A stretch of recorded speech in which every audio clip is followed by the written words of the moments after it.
Ceci est la 4e publication de la série Retourner au principe de notre Père. Bonjour, nous sommes Aletheaneos. Notre nom est grec pour trompe de vérité, et vérité en grec signifie avoir le secret révélé. Ce qui est entendu par retourner au principe de notre Père est que la réalité des mouvements d'aujourd'hui est loin du principe de notre Père, et nous espérons que tout peut y revenir. Le sujet de cette 4e publication est « Si nous ne vivons qu'en nom, alors ne sommes-nous pas morts ?» Premièrement, prenons un moment et réfléchissons au sujet de la vie et de la mort. Dieu a investi de l'amour et a créé la vie. Ainsi, la vie humaine tient son origine de l'amour de Dieu. Et en ce qui regarde la vie humaine, elle est composée des caractéristiques duales de Seong-Sang, vie intérieure, et de Hyung-Sang, vie extérieure, parce que Dieu est aussi un être de caractéristiques duales. La vie extérieure est la vie de la personne physique de l'être humain. Cette vie est égale en valeur à toutes les choses, parce qu'elle croît sans le besoin de l'accomplissement de la part de responsabilité humaine. Au contraire, la vie intérieure est la vie de la personne spirituelle de l'être humain. Cette vie développe et atteint sa maturité en accomplissement de la part de responsabilité humaine, qui est de réaliser et de pratiquer l'amour de Dieu. Alors, lorsque le titre dit « Vivons qu'en nom », nous discutons de la vie physique et extérieure, et lorsque celui-ci continue en disant « Ne sommes-nous pas morts », nous faisons référence à la vie de la personne spirituelle. En d'autres mots, le titre veut nous dire « Accomplissons-nous notre part de responsabilité ?» Cette part de responsabilité humaine est de pratiquer l'amour vrai et de perfectionner une vraie famille. Regardons un extrait du principe divin.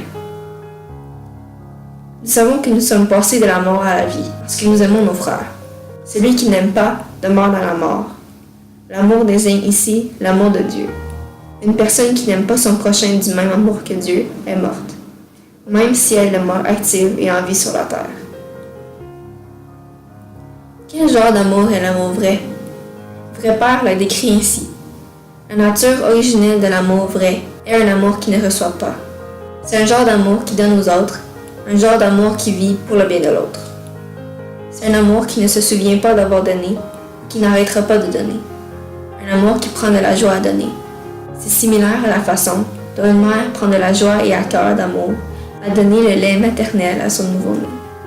L'amour vrai est un amour sacrificiel, de la même façon qu'un enfant pratique la piété filiale et y ressent de la joie. Cette façon de pratiquer l'amour de Dieu est le désir de Dieu, le principe. Si cela est le principe, alors, s'il y a des gens qui ne pratiquent pas l'amour de Dieu, ils ne peuvent pas perfectionner leur personne spirituelle en dépit de vivre dans le monde physique, et ils ne seront pas capables de respirer l'amour de Dieu dans le monde spirituel. La personne spirituelle étant incapable de respirer est ainsi dans un état de mort. Jésus a dit « Nul n'a plus grand amour que celui-ci, donner sa vie pour ses amis. » Et le deuxième commandement de Jésus était « Tu aimerais ton prochain comme toi-même. » Il n'y a pas de commandement plus grand que cela. Ainsi, dans un environnement où je me sacrifie pour aimer un autre, l'amour est créé, et les gens qui ne pratiquent pas cela sont des gens morts. Ensuite, dans les mémoires de notre vrai Père, ma vie au service de la paix, il décrit « J'espérais fonder une église non confessionnelle. La vraie religion essaie de sauver la nation, quitte à sacrifier sa propre communauté religieuse pour y parvenir. Elle tente de sauver le monde, quitte à sacrifier la patrie, et elle essaie de sauver l'humanité, quitte à sacrifier le monde. En voyant les choses ainsi, à aucun moment, la confession ne peut pas passer en priorité. Vrai Père a témoigné que l'amour vrai n'est pas sans sacrifice, et l'amour est de perdre. L'amour sacrificiel, un amour sans retour, un amour qui va aggraver mon statut, un amour qui va me faire perdre ce qui est important pour moi, un amour qui va m'empêcher de faire ce que je veux.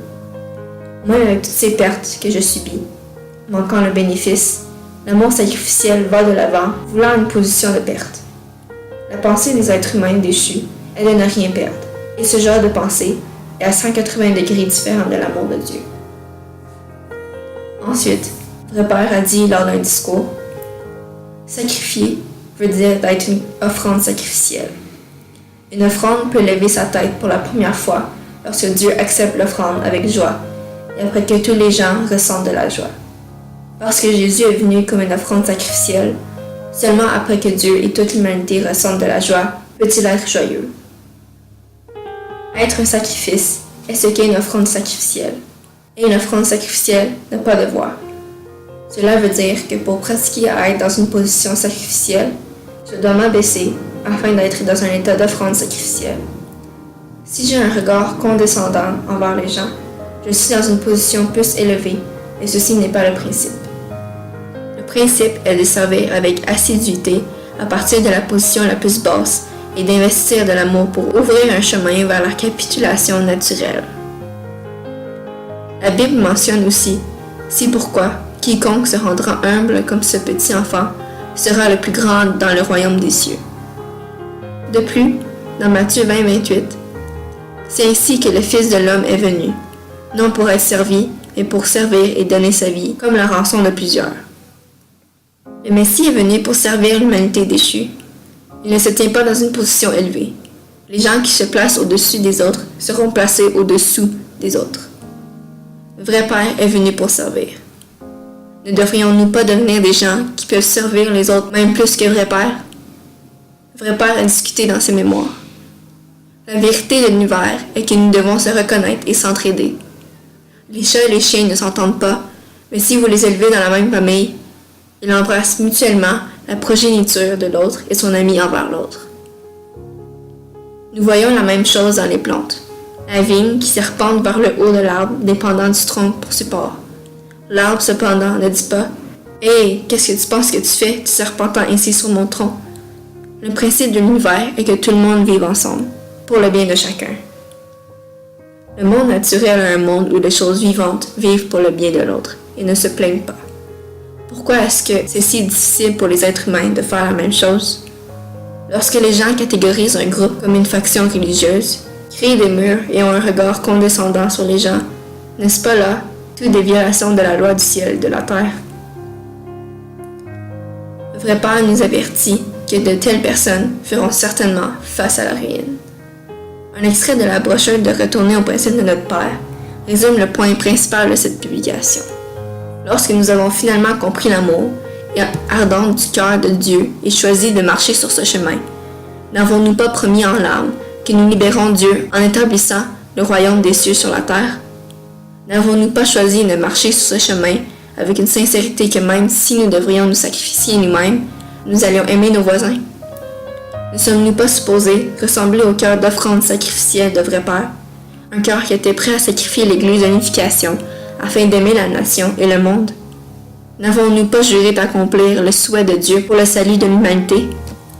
Si nous vivons nos propres vies au lieu de vivre pour le bien de la nation et de la société, si nous donnons la priorité sur préserver l'organisation de l'Église au lieu du salut de l'humanité, cela revient à la même chose que dire que de vivre est juste en nom et que nous sommes actuellement morts.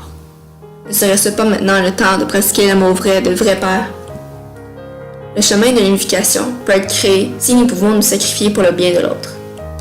Le principe est pour l'accomplissement du but de la création et pour la perfection des vraies familles par la pratique de l'amour vrai. Retournons au principe. N'est-ce pas le principe que de pratiquer l'amour et de vivre en coopération avec l'état d'esprit de l'offrande sacrificielle? Nous ne désirons pas se faire dire que nous vivons seulement en nom et que nous sommes actuellement morts. Nous voulons vivre en suivant les enseignements du vrai Père. Il serait bien de pouvoir avoir l'opportunité de prendre ensemble. Merci d'avoir regardé.